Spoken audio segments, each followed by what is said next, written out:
Hey guys, this is Anthony Morganti from anthonymorganti.com, and this is part one of our video series on how to modify your photographs using Lightroom. Um, in this series, it's going to be very in-depth. We're going to cover Lightroom from beginning to end, but in this first part, we're just going to jump right into the Develop module because I believe that most people just want to start modifying their photographs. They don't really care about the map or the book or the slideshow or anything like that. Probably the next most important module after the Develop module is the Library module, which is typically where you would think we'd start. But I'm going to assume you know how to get your photographs onto your computer and into Lightroom. And we're going to, as I mentioned, we're going to just develop a photograph today. The future videos, I'll go in depth in the library, map, book, slideshow, print, and web modules. But we're going to spend a lot of time in the develop module, I should say. We're going to have a lot of videos because that's the meat and potatoes of Lightroom. And let's just get started right now. These are the side panels, and I'm not even going to talk too much about these right now. I just want to go right in and start developing a picture, and so you guys see how the basic controls work, and then we'll get into other things in in later videos. So I'm going to close down these panels just to give us a little more room. And what we have over here is this is our toolbar, different tools that are available in Lightroom, cropping tool and spot removal tool, red eye tool, graduated filter, radial filter, and brush. We're not going to do too much of those actually in this video. What we are going to do, I'm going to show you my basic workflow that I use to modify a photograph, and we'll go from there. What we are going to do is the first thing I do when I have a photograph is I like to straighten the horizon, and this is Lightroom 5. This control is also in Lightroom 4, and what I use is the angle control, and you just click here and you can see how it gives you a kind of a level, and you could draw on any vertical, something that should be totally vertical in the picture, or any horizontal, something that should be horizontal. So I'm going to pick the horizon line here, and you could just draw a line like that across the horizon and let go, and it straightened my picture. See, it wasn't very crooked to begin with. Then to accept the changes, you could hit enter. The next thing I do is all these different modules here. You could go in order, you could jump around, it doesn't matter. But I like to do lens corrections next because I like to see what the photograph should look like the way my eyes saw it. So I'm going to correct any distortion my lens caused, or anything that you know, was caused by the camera and lens. Lightroom has profiles built in for your camera, your lens, just about I've never had one that wasn't in there. You can see I shot with a Nikon. I used this specific model of lens, and when you hit this checkbox, enable profile collections, Lightroom will actually compensate the photograph for the problems that the lens might have, any distortion, barrel distortion, anything like that. This panel is slightly different in Lightroom 4, but all these controls are there. The remove chromatic aberration is especially on verticals. You'll get some red, or I should say purple and green kind of fringing around the edge. And this is caused by the lens, and it's more prominent in a real dark area of a picture. This helps remove it when you hit the remove chromatic aberration. In Lightroom 5, you also could just click this auto here, and it will automatically level the picture and bring, sometimes verticals tend to be falling away from you. If you click that, it tends to bring everything back. And that's really all I do with the lens corrections right now. Next, I jump up into the basic module, and in here we could adjust for color balance and exposure, a lot of different things. In this photograph, my color balance is fine, tint's fine. I'm not really worried about any of that, so we're not going to mess with that. Now, typically what I do, and actually most photographers do with a landscape photo, when they come into the basic module, is they bring the shadows all the way up. Now you can see it opened up all this dark area down here. One thing I should mention though, let me return this to 0. By double clicking on a control, you bring it back to where it began. In this photograph, you can see there's some very bright areas, some very dark areas. I exposed for the highlights, it's called. I exposed so it's slightly underexposed. So I have some detail in the sky in the bright area. It's easier in really all photo editing software to bring out the detail in the dark areas. If your light areas become too light, they get blown out and the information there is lost forever.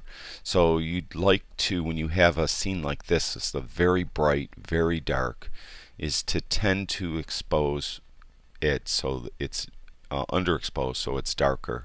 You could get the details out of this part. So what we're going to do now, as I mentioned, is we go back and we take the highlights all the way down, the shadows all the way up. Now you can see it flattened out the image, but it opened up a lot. There's a little more detail in the sky, and we have a lot more detail down here in the dark area. The next thing I do is the whites and the blacks.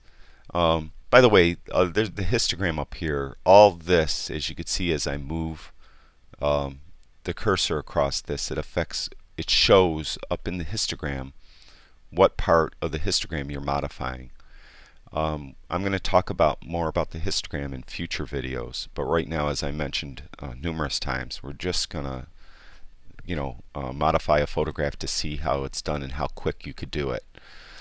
Now this affects the whitest whites, as you can see, and the easy way to do this control is you hold the Alt key or Option key on your keyboard, and when you do that, you can see with the whites it'll turn completely black, your screen. You move the white to the right until you get some color forming up in here, and what that is that's showing you the parts now that are getting blown out. The purest white up there is totally blown out, no detail at all. As you go to the right, it gets more and more and more. So what you want to do is you want to adjust this control so you just start to see some spots, and then that's it. Now the blacks are opposite. You hold the Alt or Option key down, and when you do the blacks, the screen turns totally white. What you want to do is move it to the left until you get some black areas. Now I give a lot more leeway to the black, so I give a lot of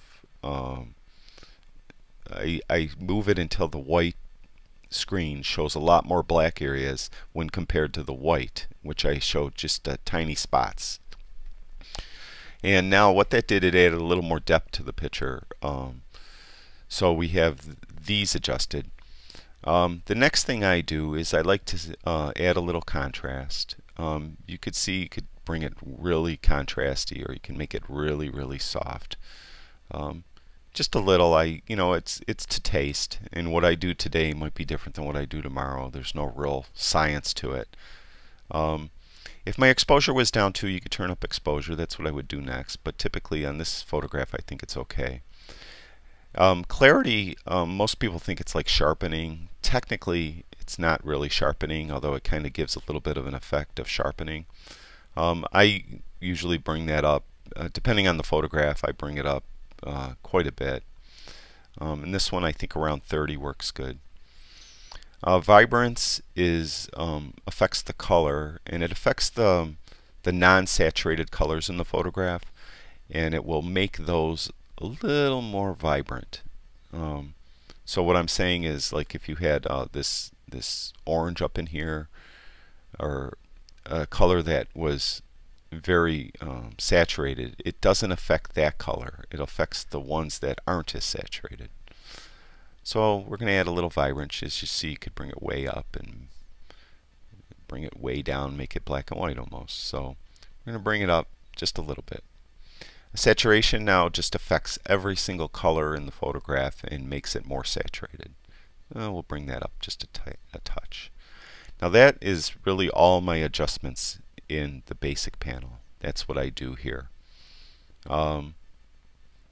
As I mentioned in a future video, we'll go in much greater detail on all these things. The next area in your adjustment panel is tone curve. And this is, you could get more contrast, dark, light, things like that.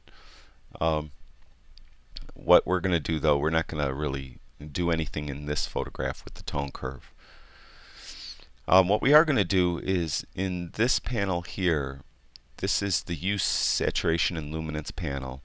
It's got little tabs here where you could adjust each color individually, or you could just turn your photograph into a black and white, and then when you adjust these, it's as though you had certain filters on your camera when you took it to take. In the old days with film, you would put a filter on your camera to when you use black and white film to bring out a certain shade, so you could take a certain type of picture. But we're not going to, this picture's not going to be black and white. So we go over here to the Use Saturation and Luminance layer. You could actually change the actual hue of red, whatever the colors here. Typically I don't. I leave that alone. I go to saturation though, and in this photograph, as I recall, there was a bright orange streak going across in here. So I want more saturation of the orange. So I bring this up. There was yellows in there too. I bring that up. Now there was some blues up in here, so I want the blues higher. So you just kind of slide them around. This is all non-destructive in Lightroom, so you could go back and change things. You're not going to hurt anything. Next, luminance, I just need it to be more prominent, so I bring the orange down. See how it affects the orange sky? Bring it down to taste. Make a little more yellow. And the blue, bring the blue down a little bit. And that's pretty much it for this in the Use Saturation and Luminance panel. Satisfied with that. The next thing you do is I go to the Detail panel, and you could sharpen your picture and offer some noise reduction. Typically, I'm going to actually have one video that's dedicated to this whole thing, because this is how important it is. But a good starting point, or a good way to just get you in the ballpark if you're not so worried about it, get your sharpening around 70. Don't even mess with these other sliders, and bring your noise reduction around 40. That's just a quick, dirty way to get you in the ballpark. For now, we'll just leave it at that. And like I mentioned, we'll go in a lot more detail on that. We already did lens corrections. Effects I always do last. We'll go into that in a minute. Camera calibration. Here, typically all I do is in this slider here. Oh, one thing I want to mention. You see all these different things. We have camera landscape, neutral, Adobe standard. If you're shooting a JPEG, you won't have this. You won't have any choices, I believe. You'll just be stuck in whatever the camera made your JPEG into. That's why I encourage you to shoot in RAW. When you shoot in RAW, all these controls give you a lot more leeway, and you'll have all these different choices in here where you could modify the photograph. So just shoot in RAW, and you'll get a lot more ability to modify and adjust your photograph. Now in this under camera calibration, in the profile we could use a camera landscape profile, and you'll see the picture gets a little more intense. Camera neutral will bring it back a little bit. Camera portrait, if you're taking a portrait, this is supposedly more geared for a portrait.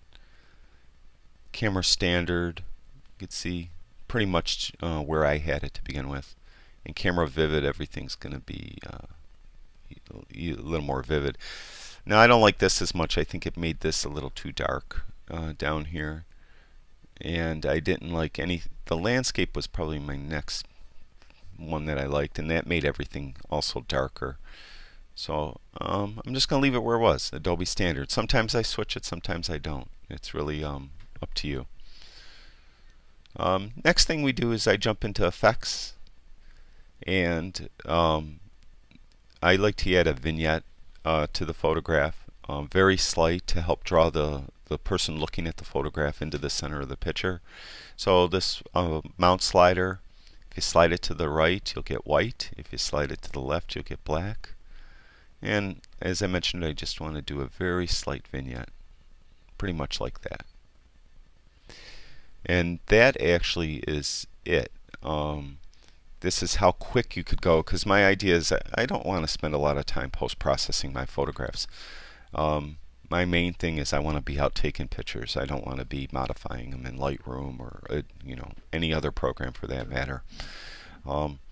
So to give you an idea,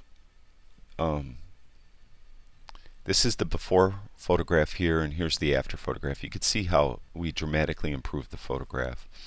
There's actually more I would probably do on this, but I'm going to save it for the next video, and I'm going to show you some of these tools up here of what I do to further enhance the video. But as I mentioned numerous times, is in this video I just want to show you the real quick workflow of how I go through it and what you could do to bring this very flat, washed out video, or I'm sorry, photograph, make it into this. And that's it for now. I'm Anthony Morganti from AnthonyMorganti.com, and stop over to AnthonyMorganti.com. Every day I'll be adding another video about Lightroom and what you could do to improve your photographs. Thanks.